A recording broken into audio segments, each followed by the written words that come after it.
მიმდინარეობისას. ტრაგედია, რომელმაც ყველა შეძრა, შეყვარებული წყვილის სიცოცხლის ბოლო წუთები.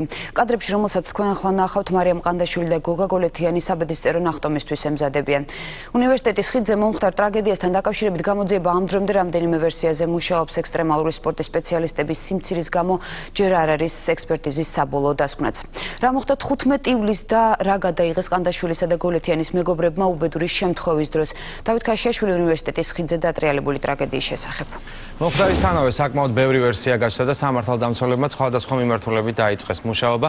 თუ აქამდე არსებობდა ვერსია თითქოს და უბედური შემთხვევა გამოიწვია თოკის გაწყვეტამ ან კვანძის გახსნამ, დღეს გაჩნდა ახალი ვერსია. თავად ექსტრემალური სპორტის მიმდევრებიც არ გამორიცხავენ, რომ ტრაგედია ამ ვერსიას გამოიწვია, არაა გამორიცხული, რომ ხიდის კონსტრუქციაში დაამაგრებული სამუხრუჭე აპარატი ჯერჯერობით გაურკვეველი მიზეზით წყობრიდან გამოვიდა და ჩამკეტი გატყდა. ტრაგიკული ნახტომის ამსახველი ვიდეო მასალა გარდაცვლილი მარიამ ყანდაშვილის მეგობარმა გადაიღო. ის საკმაოდ მძიმე არის ემოციურად და მას ჩვენ პირდაპირ ეთერში გარდაცვლილი გოგონას ოჯახის წევრების ნებართვით გთავაზობთ.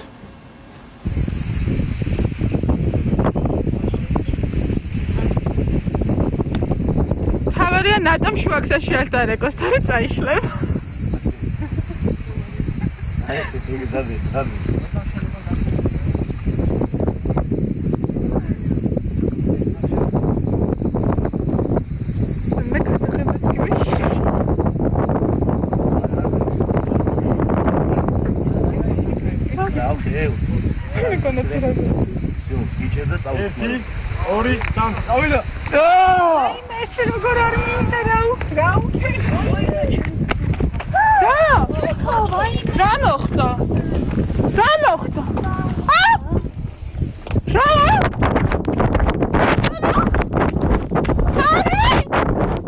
მარიამ ყანდაშვილისა და გოგა გოლეთიანის მეგობრების მიერ გადაღებული ვიდეო ამ კადრებით ფთავრდება.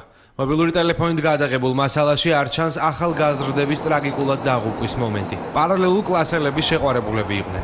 გარდაცვლილების მეგობრების ინფორმაციით გოგა გოლეთიანს მარიამ ყანდაშვილისთვის გადმოხტომის დროს ჰაერში სიყვარული უნდა აეხსნა. ნახტომის საბედისწერო აღმოჩნდა და მარიამ ყანდაშვილი ადგილზევე, გოგა გოლეთიანი კი საავადმყოფოში მიყვანამდე გარდაიცვალა. მომხდარის მიზეზებს გამოძიება სწავლობს. საქართველოში ამ ექსტრემალური სპორტის სპეციალისტების სიმცირეა. ამიტომ ექსპერტიზის დასრულება რთულდება. წინასწარი ინფორმაციით ნახტომი ტრაგიკულად შესაძლოა რამდენიმე მიზეზით დასრულებულიყო. ექსტრემალური სპორტის ეს სახეობა ორ მაგ დაცვას ითვალისწინებს. 15 ივლისს ინსტრუქტორები ხიდზე და ხიდის ქვეშ სადგურზე იმყოფებოდნენ. ხიდის ქვეშ განთავსებულ სადგურში თოკები დამაგრებულიყო ავტომანქანის დამჭერ ღვედებზე, რომლებზეც მიმაგრებულიყო 5 ტონა სიმძლავრის გამძლები ორმაგი თოკები, რომლებიც ასევე მიმაგრებულიყო სპეციალურ სამუხრუჭე აპარატზე. სავარაუდოდ ახალგაზრდების ნახტომისას სამუხრუჭე აპარატმა გაურკვეველი მიზეზით პირველ დარტყმას ვერ გაუძლო და ამიტომ ერთ-ერთი ჩამკეტი გატყდა, რამაც ტრაგედია გამოიწვია. ერთ-ერთი ვერსიით ტრაგედიის მიზეზი შესაძლოა ასევე გაუფრთხილებლობა გამხდარიყო. Rope jumping-ის ორგანიზატორთა ჯგუფის Extreme Time-ის წევრები გამოძიების ინტერესებიდან გამომდინარე დღეს ინტერვიუზე უარს აცხადებენ. მათი ვერსიები ასეთია. გოგა გოლეთიანისა და მარიამ ყანდაშვილის გადახტომისას გაურკვეველი მიზეზით პირველმა დარტყმამ ავტომობილის სავარძლის ღვედის ჩამკეტის სისტემა გატეხა. შემდეგ კი მუხრუჭებიც დაცურდა. გავრცელებული ინფორმაცია იმის შესახებ, რომ უბედური შემთხვევის მიზეზით თოკის გაწყვეტა გახდა არასწორია. ასევე არასწორია ინფორმაცია იმის შესახებ, რომ წყვილში ხტომა არ შეიძლებოდა და ტრაგედიის მიზეზი ზედმეტი წონა გახდა.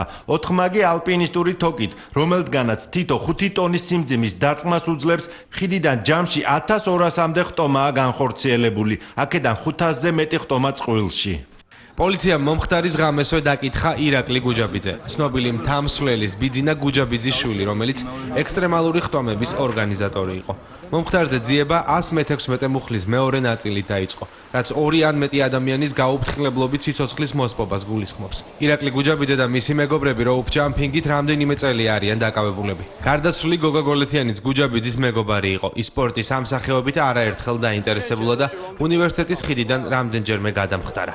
ექსტრემალური ხტომები მაღლივის ხიდიდან აქამდე წარმატებით სრულდებოდა. დაახლოებით 6 წელი ხტუნაობდით rope jumping-ით, ანუ ეს არის ალპინისტური თოკებით ხტომა და მხოლოდ 1 წლის მერე 1 წლის წინ ჩამოვიტანეთ რეზინის სპეციალური თოკები, რომელიცაც უკვე ჩვეულებრივი ატრაქციონის სახე აქვს.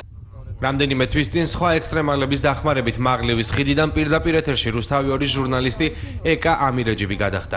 ამირეჯიბი იხსენებს, რომ 0-დან 10-მდე ათვლის შემდეგ ის ხიდიდან თავით სივრცეში გადაეშვა. მთელი ამ პერიოდის განმავლობაში ხიდის კონსტრუქციაში მყოფ ინსტრუქტორსა და ხიდის ზემოთ მყოფ ორგანიზატორებთან კონტაქტი არ შეწყვეტილა. მახსოვს, რომ კონტაქტი იყო ზემოდან ქვემოთ და ასე ვთქვათ, კოორდინირებულად მუშაობდა. ანუ იყო თუ არა მზადყოფნა კი, მახსოვს ნამდვილად.